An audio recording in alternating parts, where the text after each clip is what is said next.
जय हिंद।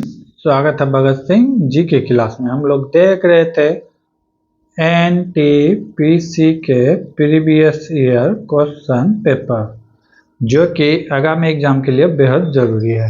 54 नंबर तक हम इसके क्वेश्चन पेपर पिछले क्लास में देख चुके थे। आज देखेंगे 55 नंबर से।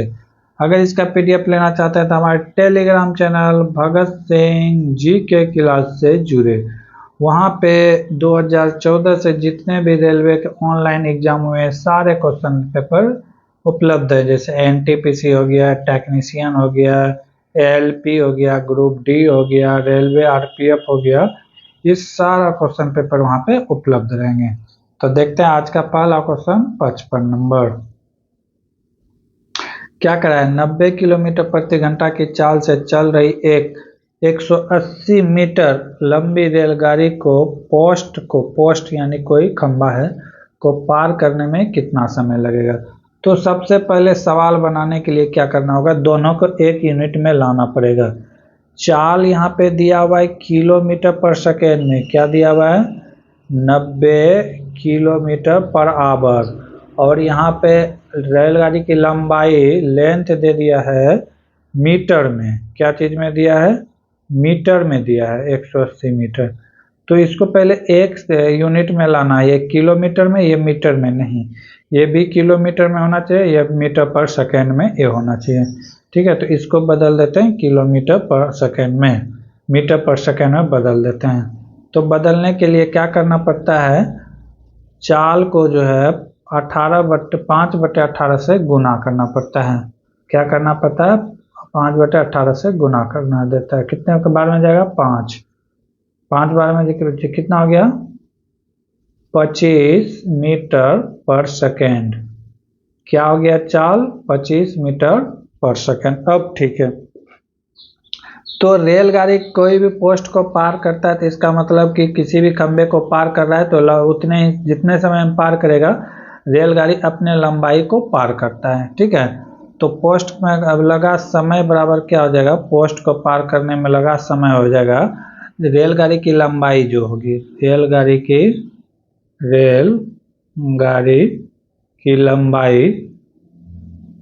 लंबाई बटे हो जाएगा चाल, बटे क्या हो जाएगा? चाल। तो समय बराबर क्या हो जाएगा? समय बराबर हो गया, रेलगाड़ी की लंबाई कितना दिया हुआ है? 180 मीटर। अभी चाल क्या निकाल रहे थे? 25 मीटर पर सेकेंड। ठीक है, मीटर मीटर कट जाएगा, ये मीटर था, ये मीटर पर सेकेंड, तो मीटर मीटर कट जाएगा। 25 से कितना बार में कटेगा? 25 से कितना बार में कटेगा? 25 सत्ते 175, बचा कितना? 5। दशमलव देंगे तो 0.2, यानी कि 7.2 सेकेंड में पार कर जाएगा। कितना सेकेंड में पार कर जाएगा? 7.2 सेकेंड में। Option number 4 is the right answer. अगले क्वेश्चन की ओर बढ़ते हैं। अगला क्वेश्चन है, अरुंधति राय को किस पुस्तक के लिए बुकर पुरस्कार से सम्मानित किया गया है? तो पुस्तक का नाम था the God of small things. The God of small thing पुस्तक के लिए उसे यानी कि बुकर पुरस्कार दिया गया था। तो कब दिया गया था? ये 1997 में दिया गया था। कब दिया गया था? 1997 में। बुकर पुरस्कार किस क्षेत्र में दिया जाता है? तो साहित्य के क्षेत्र में दिया जाता है। किस क्षेत्र में दिया जाता है? तो साहित्य के क्षेत्र में दिया जाता है। ठीक है, साहित्य के क्षेत्र में जो है बुकर पुरस्कार को, ठीक है, बुकर पुरस्कार को क्या कहते हैं? बुकर पुरस्कार को ऑस्कर कहते हैं। क्या कहते हैं? ऑस्कर पुरस्कार कहते हैं। क्या कहते हैं? ऑस्कर कहते हैं। ठीक है, ऑस्कर। कुछ और भारतीयों को बुकर पुरस्कार दिया गया है, देख लेते हैं। जैसे सलमान रुश्दी को दिया गया है। सलमान रुश्दी को कब दिया गया है? तो इसे दिया गया 1981 में। 1981 में एक फेमस पुस्तक था, एक फेमस पुस्तक सब नाम जानते हैं, मिडनाइट चिल्ड्रेन के लिए। क्या चीज के लिए? मिडनाइट चिल्ड्रेन के लिए, मिडनाइट चिल्ड्रेन के लिए दिया गया है। ठीक है, और दिया गया है किरण देसाई को दिया गया है। किसको दिया गया है? किरण देसाई को दिया गया है। किरण देसाई को कब दिया गया था? तो ये 2006 में दिया गया है। कब दिया गया है? 2006 में। इनके पुस्तक के नाम की बात करें तो इनहेरिटेंस ऑफ लॉस के लिए दिया गया था। इनहेरिटेंस ऑफ लॉस के लिए इसे बुकर पुरस्कार दिया गया। कब? 2006 में। अगर लेटेस्ट की बात करें तो अरविंद अडगिया को दिया गया है। ठीक है, इसे 2008 में दिया गया है। कब दिया गया है? 2008 में दिया गया है। इसका पुस्तक या उपन्यास के नाम देखे तो द वाइट टाइगर के लिए दिया गया है। किसके लिए? द वाइट टाइगर के लिए दिया गया है। तो अभी तक भारत के चार आदमी को मानव बुकर पुरस्कार दिया जा चुका है। आगे ले क्वेश्चन की ओर बढ़ते हैं। अगला क्वेश्चन है, सौभाग्य योजना केंद्र सरकार द्वारा किस मंत्रालय के नियंत्रण के अधीन है? तो ये है विद्युत मंत्रालय, मिनिस्ट्री ऑफ पावर के अंतर्गत आता है सौभाग्य योजना। ठीक है, अगले क्वेश्चन की ओर। अगला क्वेश्चन है, कहता है रेखाचित्र का अध्ययन कीजिए और उन शिक्षकों को निरूपित कीजिए। ठीक है, पहचान कीजिए जो तो चीनी है, चाइनीज है, बट इंडियन नहीं है। ये शिक्षक वाला ग्राउंड हो गया। ये अब कह रहा है कि चाइनीज होना चाहिए, यानी कि इसके अंदर आना चाहिए, लेकिन इसके अंदर नहीं आना चाहिए। किसके अंदर नहीं आना चाहिए? इंडियन के अंदर नहीं आना चाहिए। ये काला वाला भाग जो है तो इंडियन है। अब अगर इसको मिटा देते हैं तो जो बचेगा, ठीक है, तो क्या बचा? 5 बचा तो ये शिक्षक नहीं है। ठीक है, ये 4 बचा तो ये टीचर है, चाइनीज नहीं है। तो इसका राइट आंसर क्या हो जाएगा? 2 हो जाएगा। 2 टीचर भी है और चाइनीज भी है। क्या है? चाइनीज भी है। इसका आंसर क्या हो जाएगा? 2 हो जाएगा। केवल 2 इज द राइट आंसर। अगले क्वेश्चन की ओर बढ़ते हैं।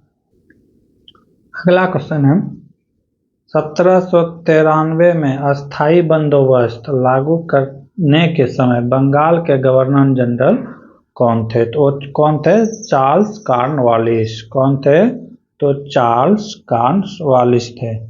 ठीक है, चार्ल्स कॉर्नवालिस। अगर बात किया जाए वारेन हेस्टिंग की, तो वारेन हेस्टिंग का नीति था रिंग फेंग नीति। रिंग फेंस रीति अपनाया था किसने? तो यह अपनाया था आपका वारेन हेस्टिंग ने। ठीक है, इसका उद्देश्य था कि सुरक्षा प्रकोष्ठ कंपनी को सुरक्षा करने के लिए आसपास के जहाँ ये कंपनी थे तो आसपास के राज्य से संधि कर लेते थे ताकि इससे कोई युद्ध करना ना पड़े। ठीक है, ये वारेन हेस्टिंग की नीति थी। अगर बात करें लॉर्ड कॉर्नवालिस की, अगर बात करें लॉर्ड कॉर्नवालिस की, तो लॉर्ड कॉर्नवालिस 1786 से लेकर 1793 तक, ठीक है, ये क्या रहे थे? तो बंगाल का गवर्नर रहे थे। क्या रहे थे? बंगाल के गवर्नर रहे थे। ठीक है, फिर एक बार फिर ये बने थे। कब? तो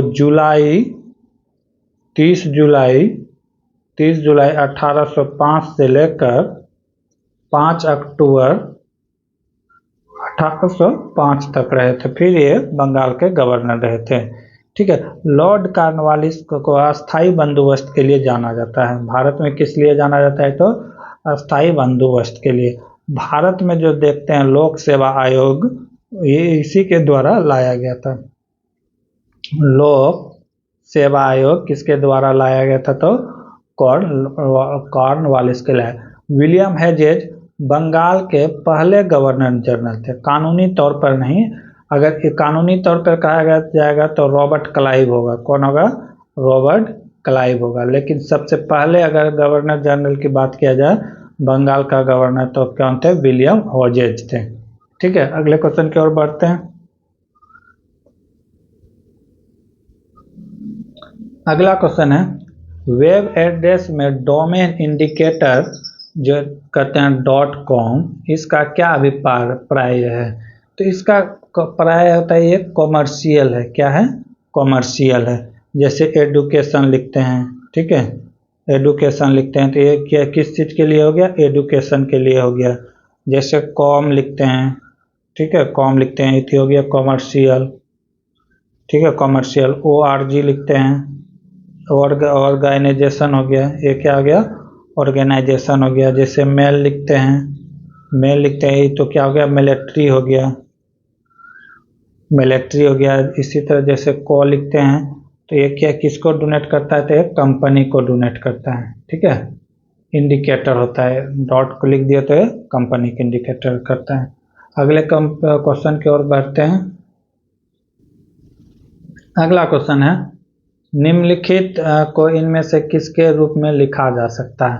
यानी बार से रिलेटेड क्वेश्चन है, लेकिन यहाँ पे आप देखें तो तीन चीज रिपीट कर रहा है। जैसे 1.23657, 7 के बाद फिर क्या है 657, फिर है 6 डॉट डॉट डॉट, यानी कि रिपीट हो रहा है। क्या क्या रिपीट हो रहा है, तो यहाँ से देख सकते हैं 567 रिपीट हो रहा है। क्या हो रहा है, 567 रिपीट हो रहा है। इसका मतलब इसको क्या लिख सकते हैं, तो 1.23 इसको लिख सकते हैं 1.23, यहाँ से 6 तक से रिपीट हो रहा है 657, तो इसको लिख सकते हैं पॉइंट, उसके बाद हो जाएगा ये 657, इस पे बार हो जाएगा क्योंकि ये तीनों बार बार क्या कर रहा है, तो रिपीट कर रहा है। यहाँ पे भी रिपीट कर रहा है, यहाँ पे भी रिपीट कर रहा है, ये आगे भी रिपीट कर रहा है। बार का मतलब वही होता है बार बार रिपीट करना। तो ये क्या हो गया 1.23657 पर बार। अगर इसको हम इसको मान लेते हैं या x मान लेते हैं, ठीक है। अब अगर इसको हम दशमलव हटाते हैं तो फिर क्या आएगा, दशमलव हटाते हैं तो x बराबर क्या हो जाएगा, समीकरण बना के बनाना होगा। अगर दशमलव हटाते हैं तो ये हो जाएगा 100x बराबर क्या हो जाएगा 123, यहाँ पे 2 अंक के बाद दशमलव, उसके बाद हो जाएगा 657, इस पर चलेगा बार, ठीक है।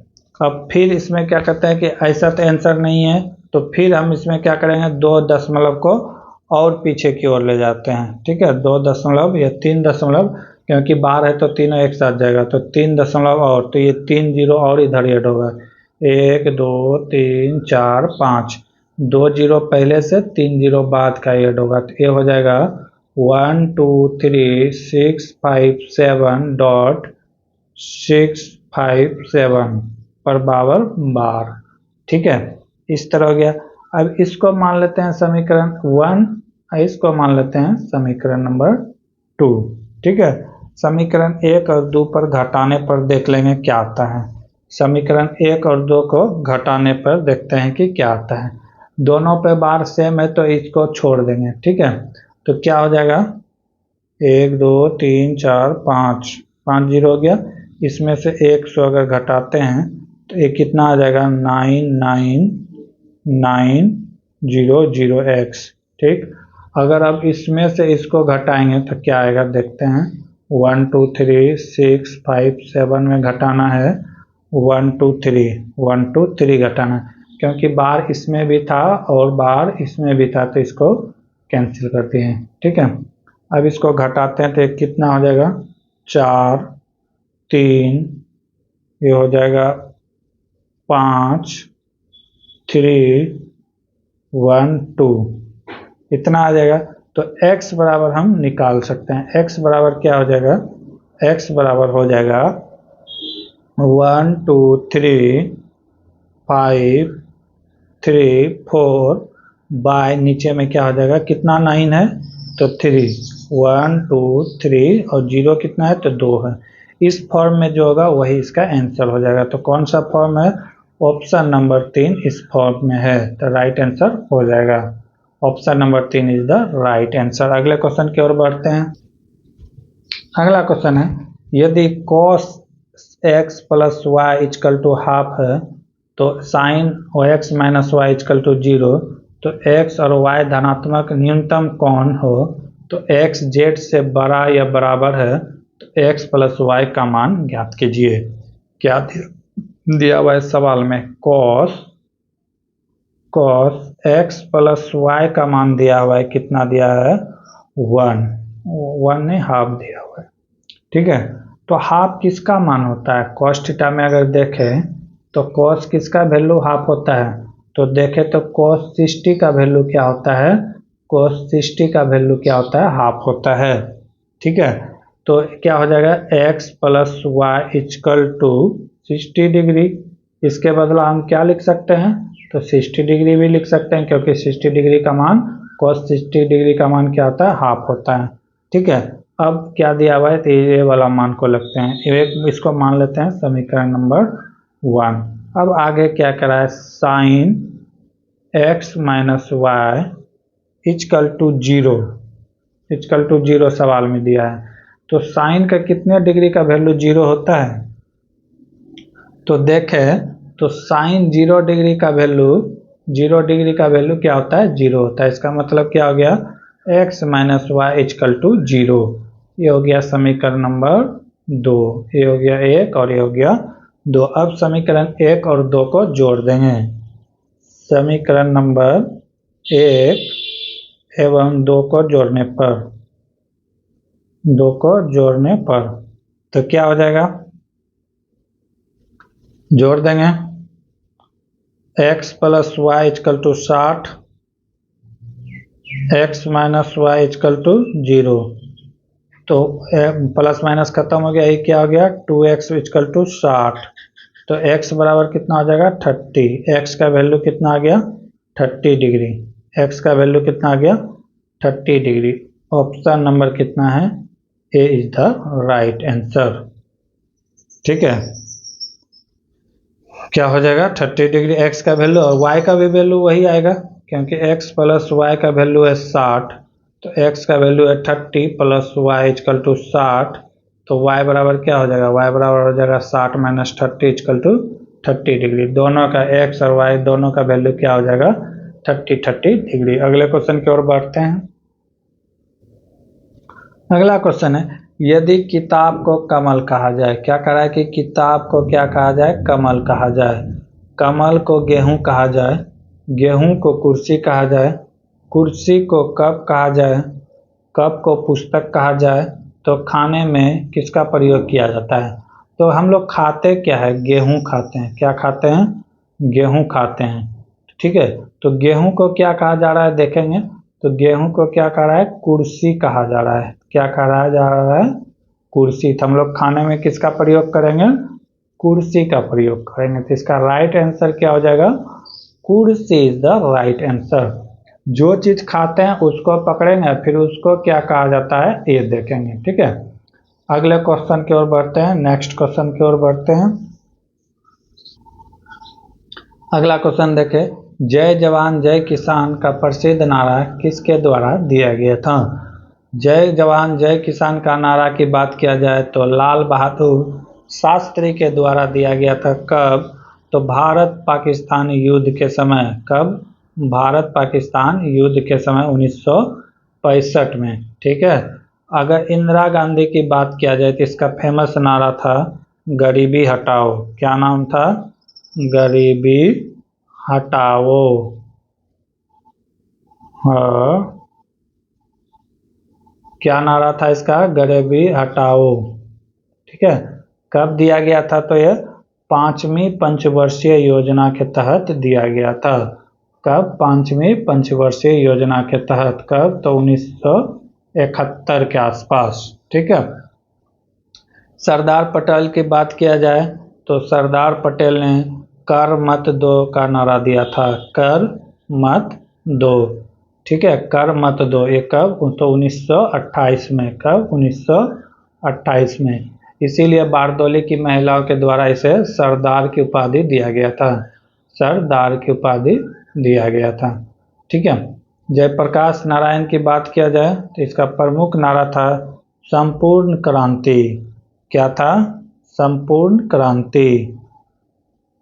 संपूर्ण क्रांति, ठीक है। जेपी नारायण के नाम से जाना जाता है, ठीक है। ये 1975 में कहता है कि दिल्ली में इतना आदमी जमा कर दिया गया था कि सरकार हिला दी थी, जिसके कारण कि इंदिरा गांधी गड़बड़ा के पूरे भारत में राष्ट्रपति शासन रातों रात लागू कर दिए गए थे। ठीक है, तो ये वो आदमी थे कि पूरा उस समय का बात है कि पूरा ये हिला दिए थे। अगला क्वेश्चन आ गया क्या रे?